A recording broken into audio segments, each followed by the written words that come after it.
Bismillahirrahmanirrahim. Assalamualaikum warahmatullahi wabarakatuh. Perkenalkan, nama saya Syahrul Prasetyawan dari Universitas Sultan Ageng Tirtayasa, Fakultas Keguruan Ilmu Pendidikan, jurusan Pendidikan Vokasional Teknik Mesin. Di sini saya akan membuat video.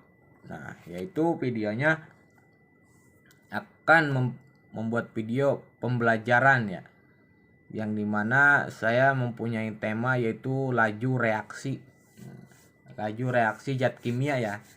Laju reaksi zat kimia itu mempunyai konsep laju reaksi, mempunyai pengukuran laju reaksi, mempunyai laju dan koefisien reaksinya bagaimana, laju koefisiennya, persamaan laju reaksinya, mempunyai persamaan juga ya laju reaksi itu,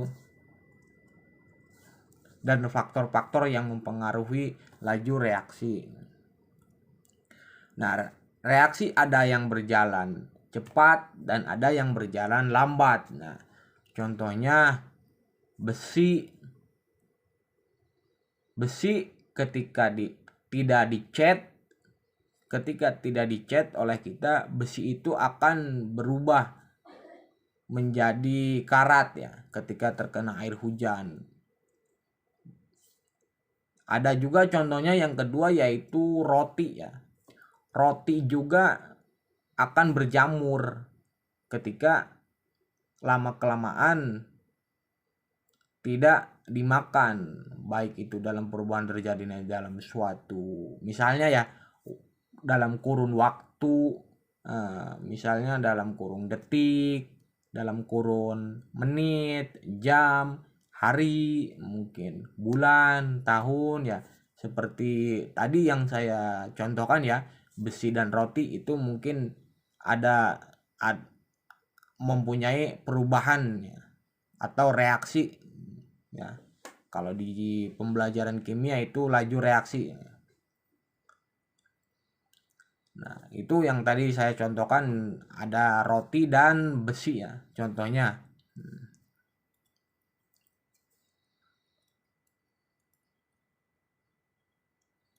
Di selanjutnya yaitu penentuan laju reaksi ya, dengan percobaan yaitu pengukuran banyaknya reaksi yang dihabiskan atau banyaknya produk yang dihasilkan.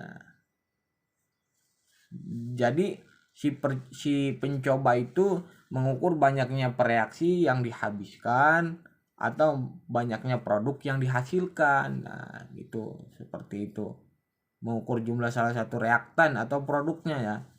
Mungkin kalau digambarkan, mungkin dalam suatu gambar grafik ya gitu, diagram batang gitu, bisa diagram batang gitu.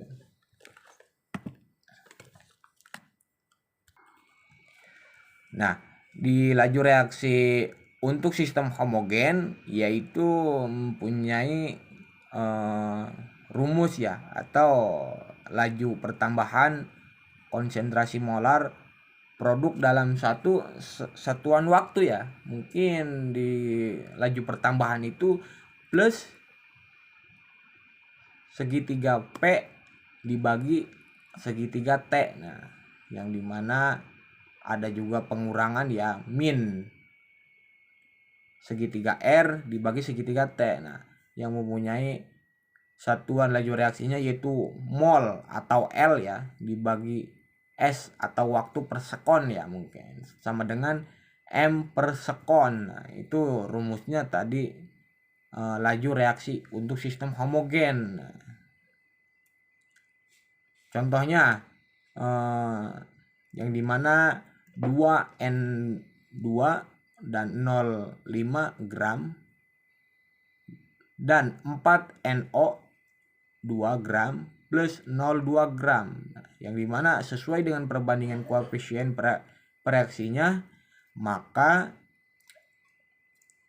V min 1 per 2 segitiga N2O5 dibagi segitiga T ya, sama dengan plus 1/4 dibagi segitiga NO2 nya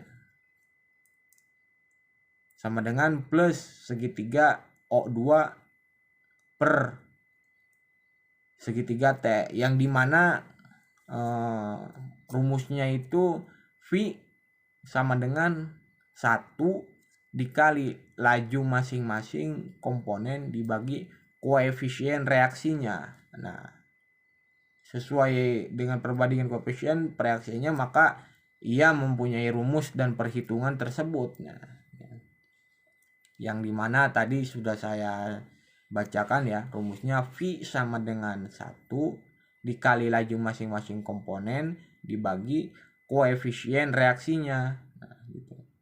Nah, di poin selanjutnya ada faktor yang mempengaruhi laju reaksi. Nah, poin pertama, luas permukaan. Nah, untuk reaksi yang melibatkan zat padat ya, contohnya pelarutan kaustik soda untuk menaikkan pH air pada eksternal water treatment. Saya akan menggambarkan gambar grafik ya. Di sini kita menggambarkan gambar grafik. Nah, untuk massa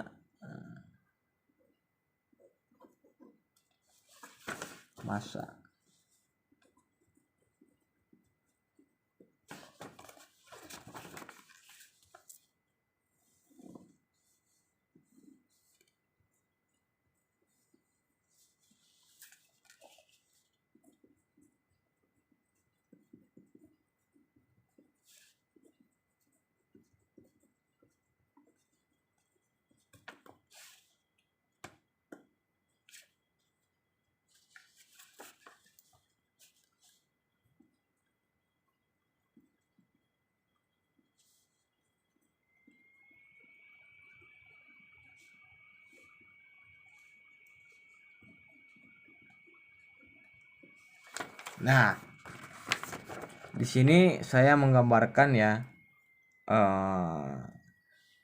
diagram ya. Di sini massa, di sini partikel batangan, ini partikel serbuk, dan ini waktu ya.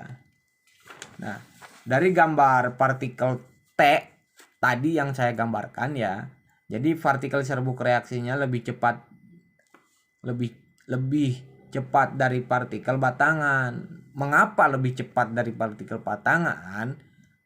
Karena pada campuran reaksi yang heterogen, reaksi hanya terjadi pada bidang batas dan bidang sentuh ya.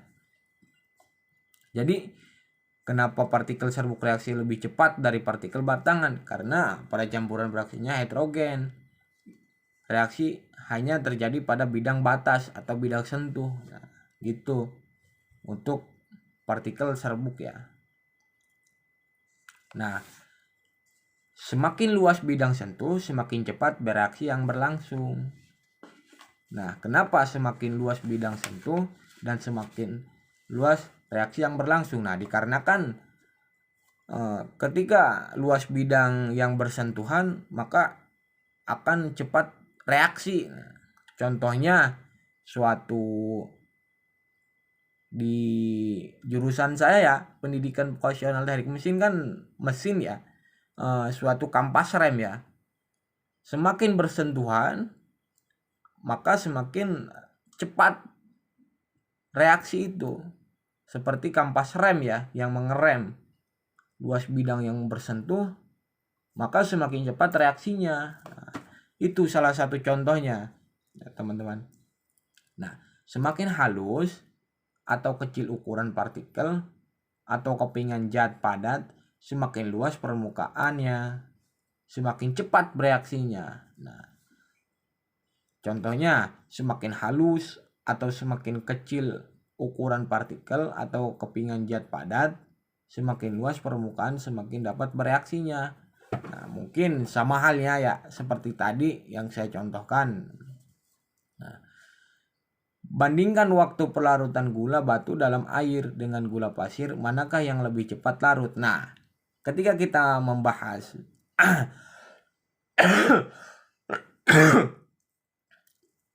Suruh membandingkan ya, mana lebih cepat larut, mana gula batu dalam air dengan gula pasir.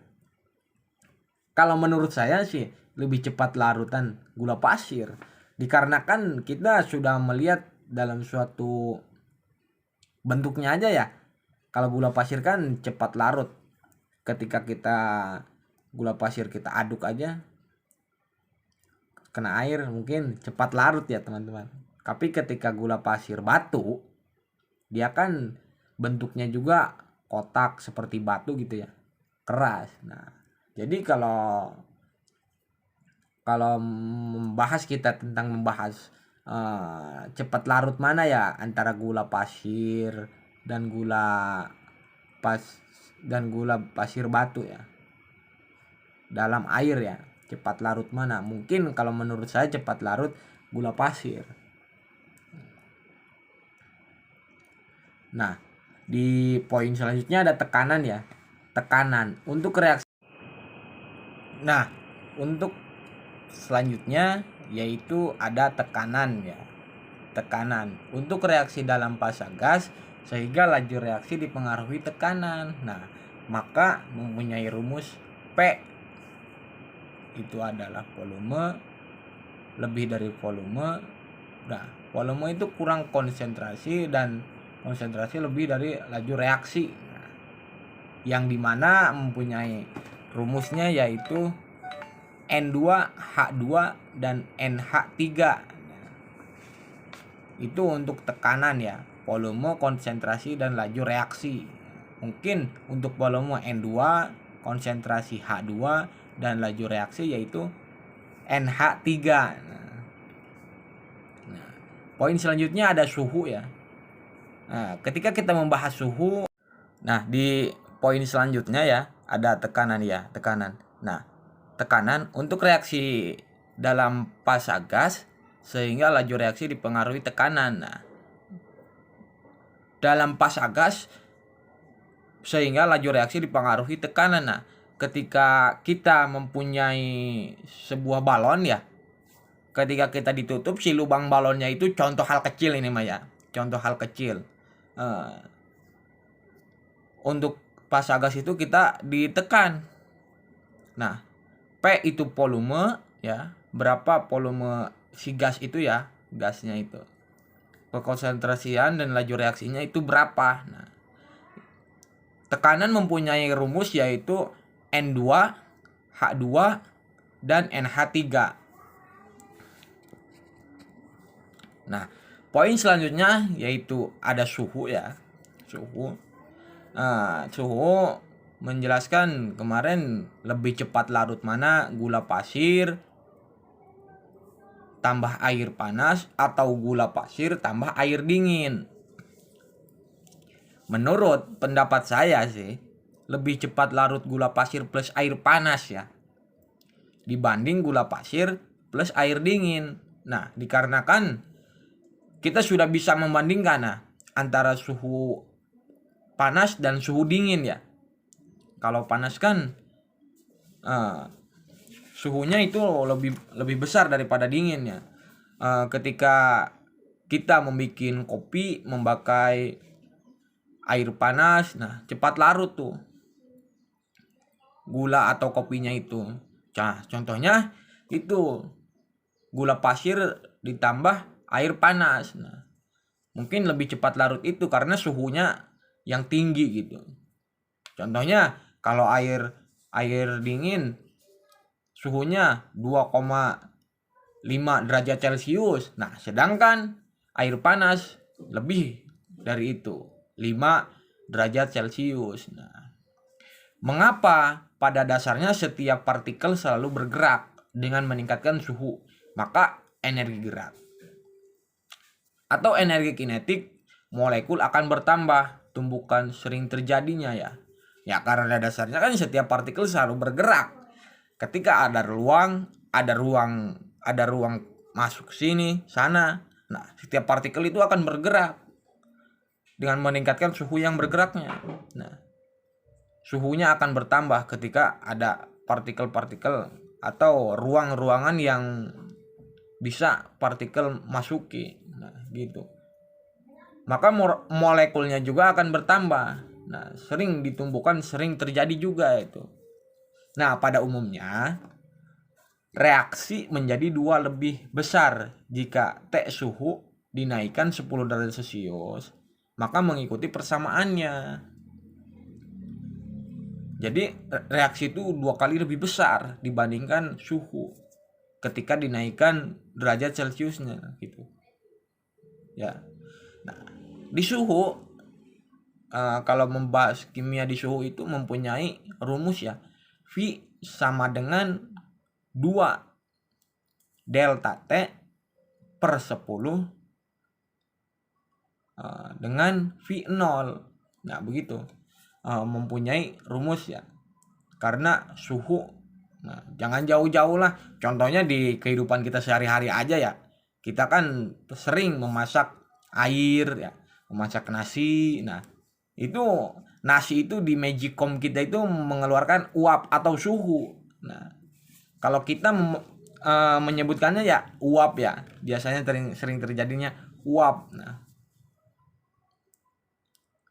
terus suhu juga bisa disebut kalau bahasa bukunya suhu mungkin di sekolah-sekolah suhu. Tapi kalau di rumah kita bisa menyebutannya biasanya uap ya, yang dimana ketika air mendidih itu ya, ketika kita masak air mendidih, nah dia akan menguap atau keluar suhu. Nah, berapa derajat Celcius ketika kita mempunyai alat tuh, kita tinggal cek aja.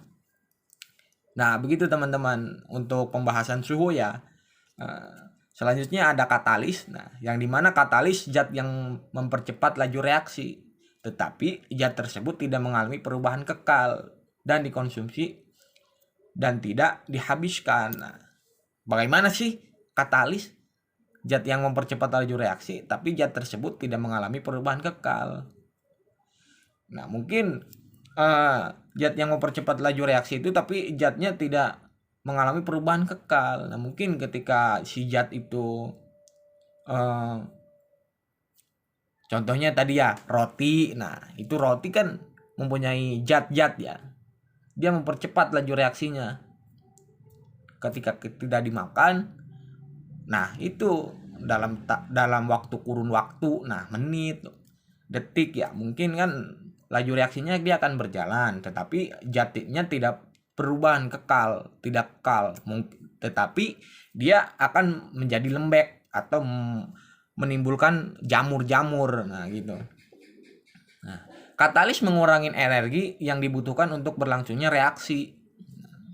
Mengurangi energi yang dibutuhkan untuk berlangsung reaksi. Nah, itu. Katalis yang menyediakan suatu jalur pilihan dengan energi aktivasi yang lebih rendah. Nah, ini mencontohkan suatu jalur ya, yang dimana reaksi tanpa katalis, khusus katalis, dan produk. Nah, mungkin yang dimana yang akan dilewatinya. Contohnya kita membuat suatu perjalanan ya, yang dimana menggunakan contoh kalau di perhitungan kimianya ya kita menggunakan diagram. Nah, diagram ya,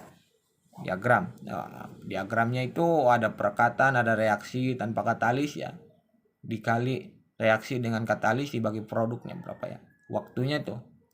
Nah, seperti itu contohnya. Ketika katalis menyediakan jalur pilihan dengan energi aktivasi yang lebih rendah, manakah zatnya yang mempercepat laju reaksi tetapi zat tersebut tidak mengalami perubahan. Nah, itu seperti itu ya. Memberikan contoh hal dalam perjalanan lah. Tadi memberikan contoh dalam benda atau bentuk roti lah. Nah, seperti itu. Mempunyai laju reaksi tetapi tidak berubah zatnya. Nah, tidak kekal namun menjadi lemas. Seperti tadi ya, roti perjalanan semakin jauh semakin lemah perjalanan juga. Nah, itu seperti itu katalis itu. Nah, contohnya lebih mendalam di buku ya, di buku-buku yang mungkin yang sudah saya pelajari ya di mata kuliah kimia ya. Katalis itu enzim tiap kenaikan 10 derajat Celcius, maka reaksi enzim menjadi 2 kali lipat. Nah, seperti itu. Setiap kenaikan dia menjadi 2 kali lipat penaikannya itu. Tetapi meningkatkan suhu yang tinggi dapat menyebabkan atom-atom penyusun enzim bergetar sehingga ikatan hidrogen terputus dan enzim terdenaturasi. Rusaknya enzim sehingga aktivasi enzim menurun. Nah, bagaimana sih kok ketika enzim bergetar sehingga ikatan hidrogen terputus dan enzim terdenaturasi, rusaknya enzim sehingga aktivasi enzim berturun. Nah, mungkin ya jangan jauh-jauh lah. Kita suatu enzim apa ya? Nah, roti aja lah. Roti aja ya yang dicontohkan roti lah. Suatu roti kan, roti mempunyai enzim, mempunyai si roti itu harus dimakannya ketika waktunya sampai tanggal 26. Misalkan sudah lewat tanggal 26 itu. Kita makan tanggal 29, 30. Nah, suatu enzimnya itu hidrogennya itu tidak terdenaturasi karena rusaknya enzim sehingga enzim itu bisa menurun. Nah, seperti itu contoh hal kecilnya kalau menurut saya ya. Nah, kalau contoh lain-lain itu reaksi peruraian larutan peroksida menjadi oksigen gas dan air atau cair ya, yang dimana reaksi ini berjalan lambat namun setelah ditambahkan katalis. Nah, yang dimana mempunyai rumus ya teman-teman, FeCl3, reaksinya berjalan cepat. Nah, itu. Yang dimana tadi juga sudah dijelaskan ya, yang pertama di bagian contohnya besi ya, yang dimana setelah ditambahkan katalis itu reaksinya ada yang berjalan cepat dan ada yang berjalan lambat. Nah, katalis sepase itu adalah homogen ya. Katalis sepase itu homogen. Nah, yang dimana berbeda fase antara dan heterogen. Nah, katalis fase itu homogen. Nah, dan berbeda fase atau heterogen. Yang dimana homogen dan heterogen itu perbedaannya di situ. Di antara mempunyai katalis. Nah, contohnya yang sudah saya sebutkan tadi ya, teman-teman. Nah, di poin selanjutnya ada order reaksi. Nah, order reaksi, pangkat konsentrasi pereaksi pada laju reaksi order reaksi. Total keseluruhan order pada setiap reaksinya. Misal, V sama dengan K. Dalam kurung A pangkat X dan B pangkat Y. Nah, order reaksinya adalah X plus Y. Nah, yang dimana ya contoh hal kecilnya A plus X plus Y, A plus B. Nah, sama aja. Jadi V sama dengan K, A X dan B Y. Nah, order reaksinya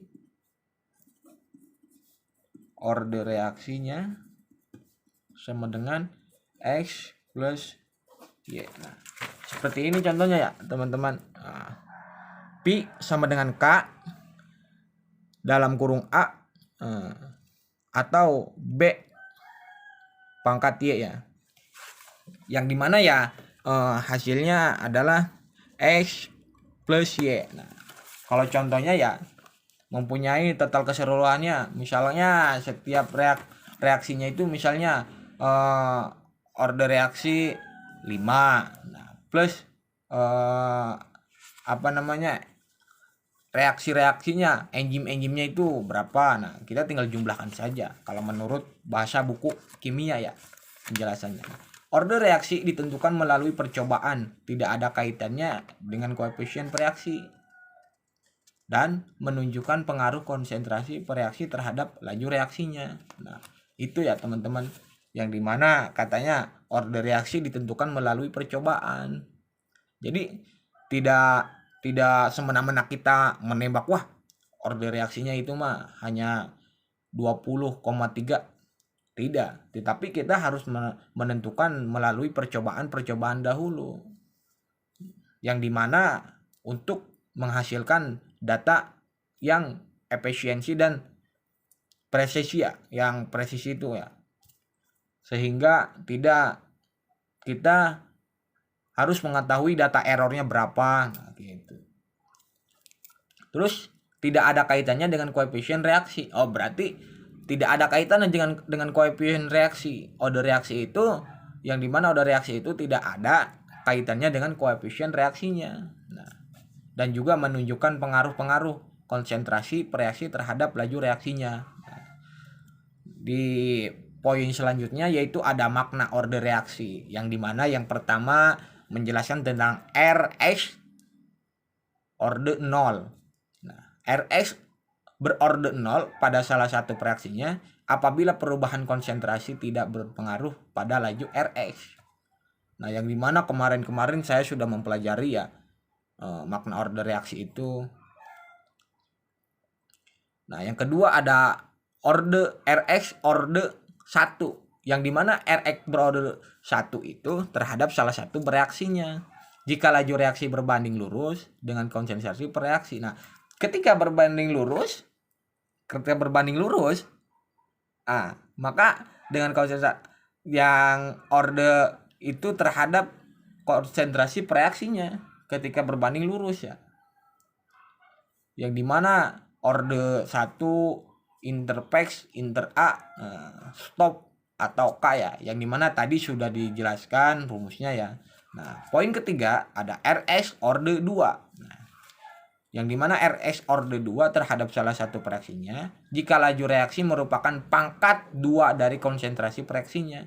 Nah, berarti berpangkat itu ya, pangkat 2 dari konsentrasi reaksi tersebut. Itu teman-teman. Nah, terus di poin selanjutnya ada menentukan persamaan laju reaksi.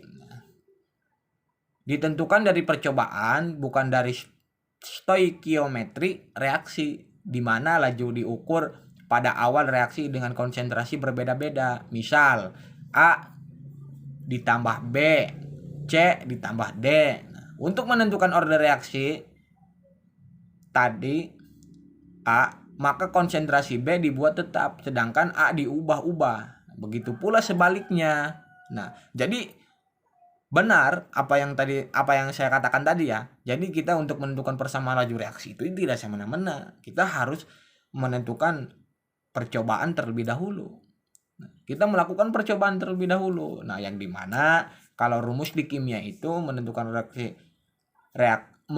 order reaksinya itu A berkonsentrasi, B dibuat tetap. Nah, contoh hal kecil ya. Sedangkan A itu diubah-ubah, begitu pula sebaliknya, atau B yang diubah-ubah. Nah, di selanjutnya ya ada poin teori tumbukan ya, yang dimana poin pertama ada suatu reaksi berlangsung sebagai hasil tumbukan antara partikel reaksi, tetapi tidak semua tumbukan menghasilkan reaksinya. Nah,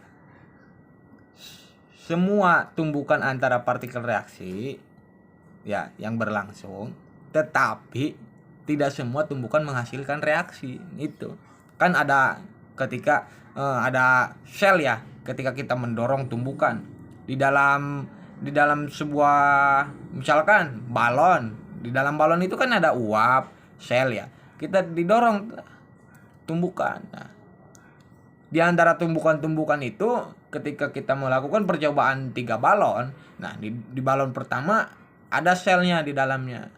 Nah, di balon kedua hanya udara aja, hanya angin. Nah, di balon pertama ada selnya. Nah, ketika kita tumbukan secara berlangsung, nah, maka akan ada tumbukan antara partikel-partikel yang terdorong. Nah, contoh hal balon yang kedua hanya udara. Nah, ketika kita ditumbukan itu tidak menghasilkan reaksi.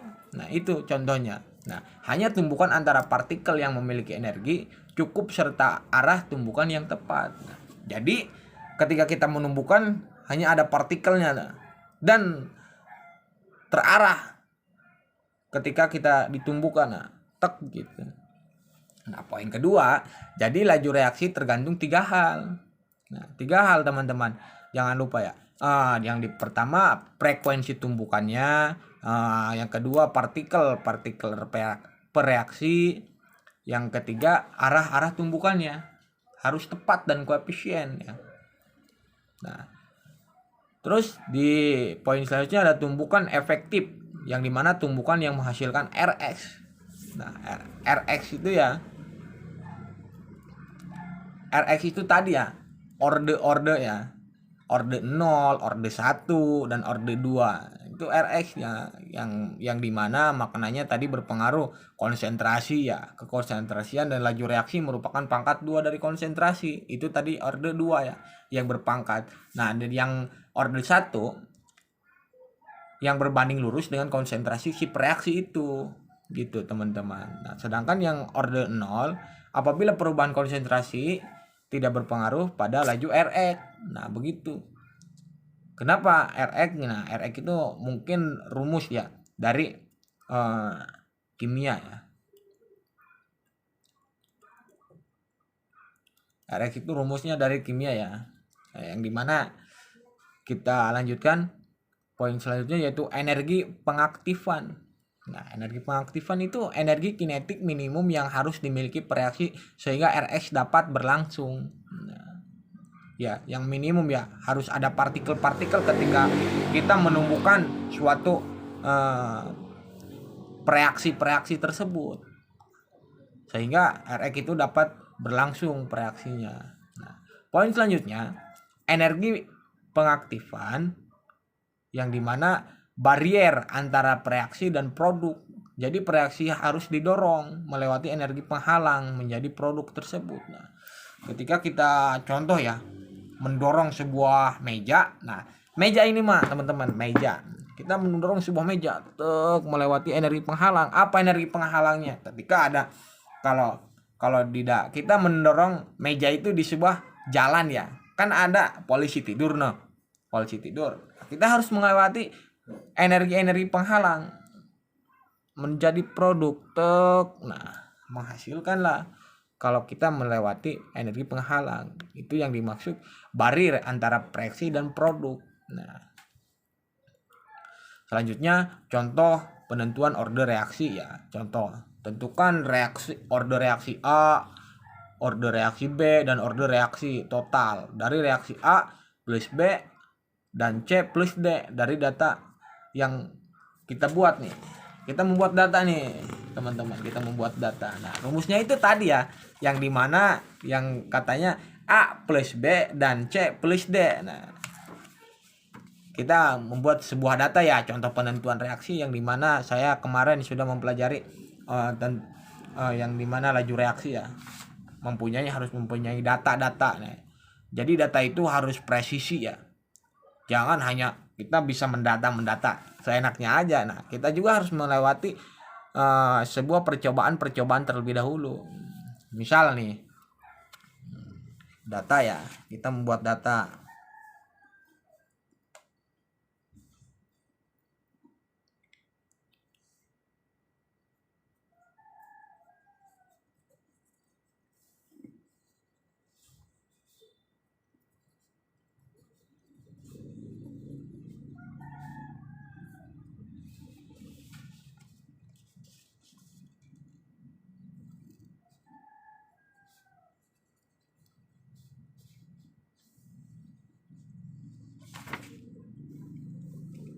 Nah, kita membuat data nih teman-teman,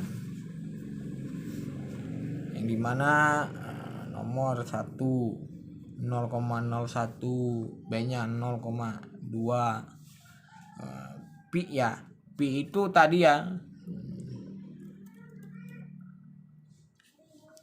5,4 10⁻⁷ meter per sekon ya. Nah, yang dimana tadi menentukan persamaan laju reaksi ya, ada 0 ya, A ya, A. A kan tadi kan ya saya sudah menjelaskan ya, A itu order reaksi ditentukan melalui percobaan ya.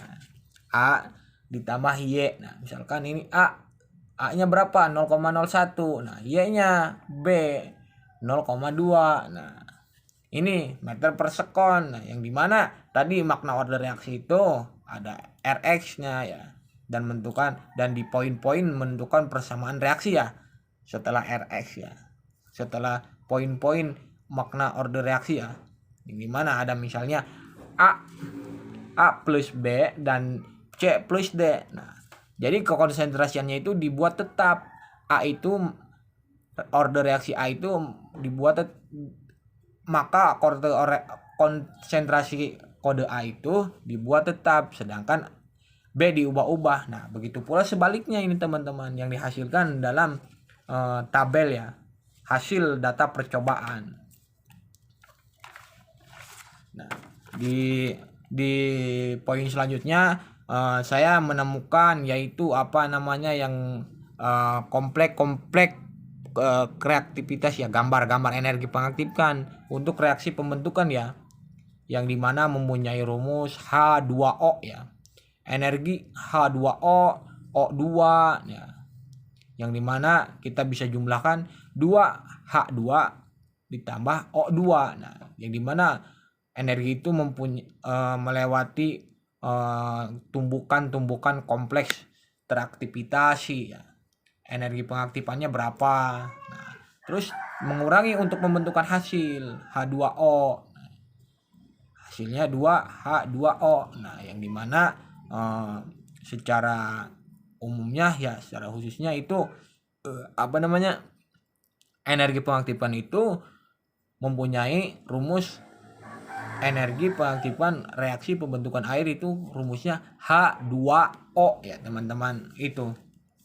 Nah, sedangkan tumbukan tidak efektif dan efektif itu saya bisa mencontohkannya. Nih, saya bisa mencontohkan nih.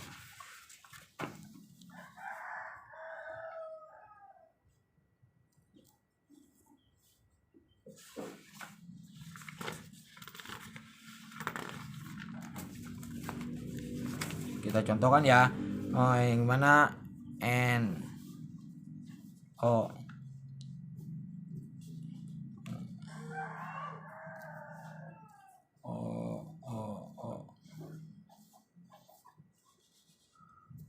mana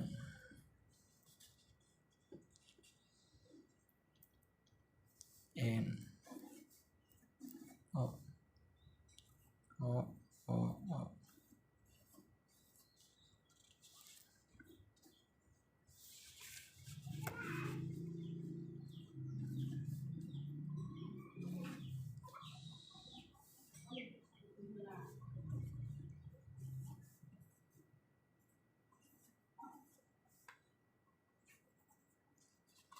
Nah, ini contoh yang tidak efektif nih teman-teman ya.